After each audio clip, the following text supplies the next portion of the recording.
Hey, what's up guys? Luso here, Team D Plus Gaming, here to give you an updated Dark World profile for the format. First off, I want to thank Mr. Prestidigitation. He has done a lot to help me with this build, and this is something that we both feel is a lot stronger than Dark World has been in the past. We've had some added tech cards to it. I'll kind of get to those as we go along. But first off, same as always, triple Grapha. He's your powerhouse in the deck. If he's in grave, you just bounce a Dark World monster back to hand to special summon him, so he keeps coming back. When he's discarded, he destroys a card on the field. So he's just awesome. Next up, triple Snoww. She's your search power. When she's discarded to the graveyard by card effect, you can take and search out a Dark World card, so spell or monster. Next up, triple Broww. When he's discarded, you have to draw.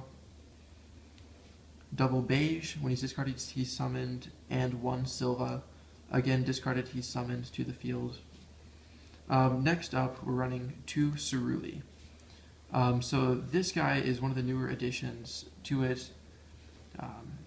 When he's discarded, he's summoned to your opponent's side of the field. And then he makes your opponent make you discard something from your hand. And so this sets off the secondary effects of the Dark World monsters. So you've got Grapha, who takes and special summons a monster from your opponent's hand. You've got Snoww, who special summons from your opponent's graveyard. You've got Broww, who gets you an additional draw. And then Sylva, who takes and makes your opponent return 2 cards from their hand to the bottom of their deck. And so he activates their secondary effects in addition to their normal effects. And so he really makes things kind of go crazy. And then one thing I was going to note here is that coming up in Legacy of the Valiant, there is a new Dark World monster coming out, Celt, Ogre of Dark World, and he will probably be replacing Sylva, at least in my build, because his secondary effect is special summoning a fiend from deck. And so with the secondary effect of summoning essentially another Grapha, to me that's one of the most beneficial secondary effects of them to date. And so that's kind of where I see him going, is in that place. And then to finish out the monster lineup, we have double Archfiend. And so he's another discard outlet, as well as when he's run over, you to return one of your banished monsters to hand. Since you're running, of course, 3 gates for draw power, you are banishing quite a bit. And so even under skill drain, he does have a use. And so gates, next up, is your draw power. Banish a fiend to discard a fiend to draw a card. Next up, you have triple drag down to the grave. So this is, again, you ripping into your opponent's hand, taking out whatever plays you can see there, as well as drawing and just powering through your deck even more. This also sets up your mind crushes. Next up, triple Dark World dealings. Again, draw power, just powering through the deck faster. Triple Upstart Goblin. Makes it a 37 card deck, just keeps you going. Allure of Darkness, lots of targets for it, and so you again, more draw power. 1 Day of Peace, this card is one of the new ones to the build as well. This is more or less kind of a plan B for main phase 2. Say you run into a big mirror force or something you weren't expecting, and you weren't able to get around. And so you can go, okay, 1 Day of Peace, both players draw a card. You've got Graphas in grave, you can just start going off again next turn. You don't take any battle damage after activating 1 Day of Peace. Next up, Gateway to Dark World. This is your monster reborn for the deck. Foolish Burial, this gets your Grapha to grave faster. That rounds out the spells. Next up, triple Mind Crush. Just the way the format is kind of shaping out again, there is a lot of things searching, and so even if you aren't able to be ripping into your opponent's hand as much as you'd like for Mind Crushes, odds are your opponent's searching cards, which you can then just Mind Crush out. Or if they reveal it for like High Priestess or Megalo, again, you can Mind Crush that, and so they don't have it to summon. And so triple Mind Crush really hasn't been dead, this format. Next up, main decking Dark Smogs. So I mean, DD Crow's been a huge side deck card this format, and Dark Smog is kind of the Dark World equivalent to that. And so with this, it's another discard outlet. So you discard a fiend to target a monster in your opponent's graveyard, and you banish the target. This is a continuous trap, so you can keep reusing it over and over again. And so, I mean, with this, you're able to keep your opponent's graveyard kind of in check. especially if they start to target it or whatever. You go, okay, Dark Smog. You get an effect off of the banishment, or I mean off of your discard, and you need to banish one of theirs in addition to that. And so these are actually really huge in this format. Next up, double skill drain. Again, the negation of effects is huge.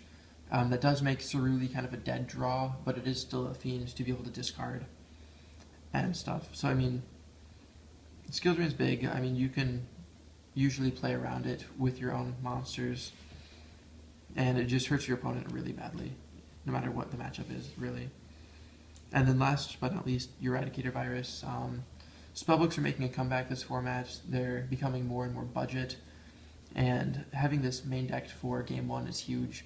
I mean, also if you run into a deck that's really grindy, I mean, there's very few matchups where your opponent isn't running spells or traps. And then next, moving on to the extra deck.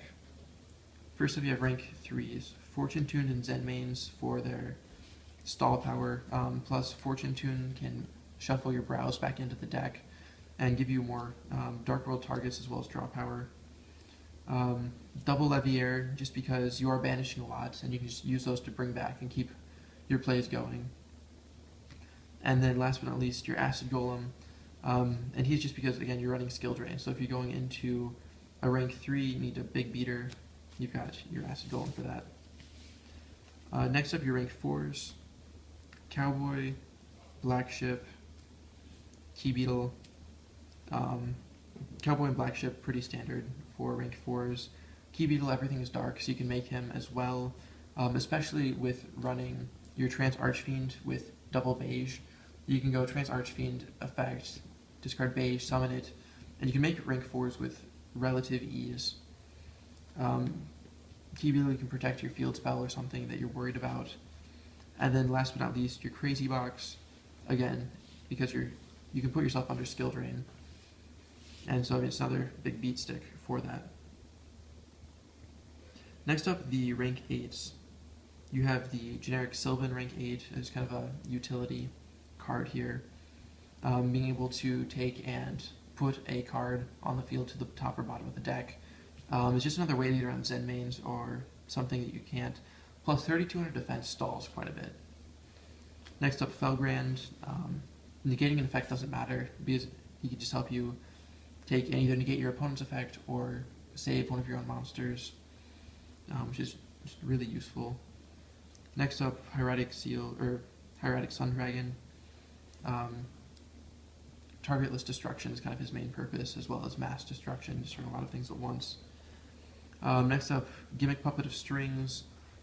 He's useful more or less if your opponent kind of overextends. You can take, say they run out of cards in hand, don't have a back row to protect their field.